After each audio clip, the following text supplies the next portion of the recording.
Assalamualaikum warahmatullahi wabarakatuh. Salam sejahtera untuk kita semua. Yang saya hormati Ibu dosen dan rekan-rekan mahasiswa sekalian. Sebelum memasuki ke materi, saya ingin mengucapkan terima kasih atas waktu dan kesempatan yang telah diberikan kepada saya untuk sedikit berbagi pandangan terkait sesuatu yang honestly sudah tidak bisa terpisahkan dari kita semua, yaitu sosial media. Saya yakini hampir dari kita semua memiliki kebiasaan yang hampir sama, yaitu ketika bangun tidur yang kita cari adalah handphone. Entah untuk mengecek notifikasi, ngecek siapa sih yang nonton story kita, atau mungkin hanya untuk scroll TikTok dan scroll Instagram. Sounds familiar, right? Tapi teman-teman tuh tahu nggak sih? Ternyata kebiasaan kecil itu membawa dampak yang kurang baik pada tubuh kita.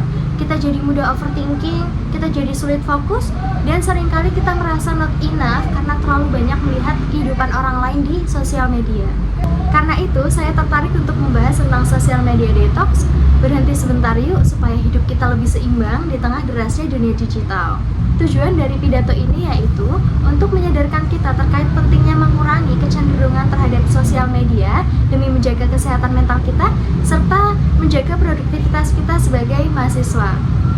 Berdasarkan penelitian dari Fitrialis 2024 menjelaskan bahwa penggunaan media sosial yang terlalu berlebihan bisa menimbulkan gangguan konsentrasi dan kesehatan mental pada remaja.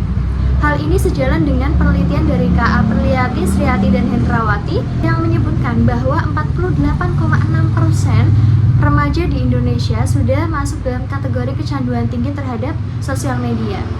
Penjelasan dari Wahid 2025 juga memperkuat temuan ini, teman-teman. Mereka menjelaskan jika penggunaan media sosial secara berlebihan itu dapat memicu gangguan konsentrasi, gangguan mental, bahkan gangguan tidur.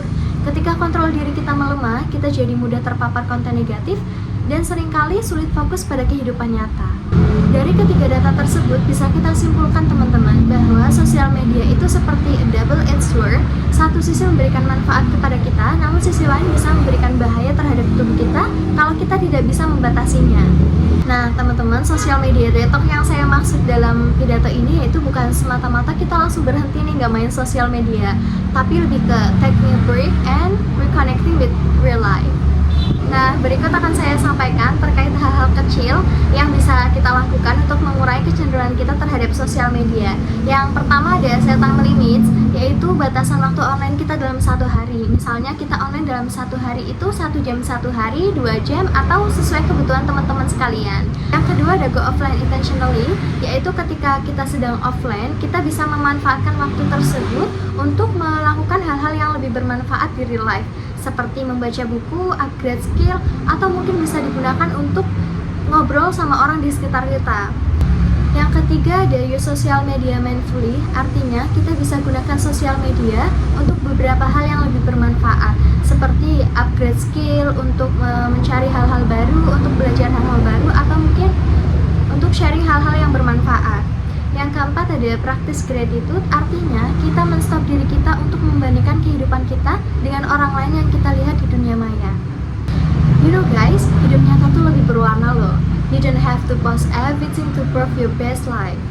So mulai sekarang, mari kita belajar go online to connect, not to compare. Sometimes the best connection happens when you put your phone down. Terima kasih atas perhatiannya, semoga setelah ini kita bisa hidup lebih tenang, lebih produktif, dan tentunya lebih bahagia. Bukan karena viewers atau like, tapi karena kita betul-betul menikmati hidup kita di real life. Wassalamualaikum warahmatullahi wabarakatuh.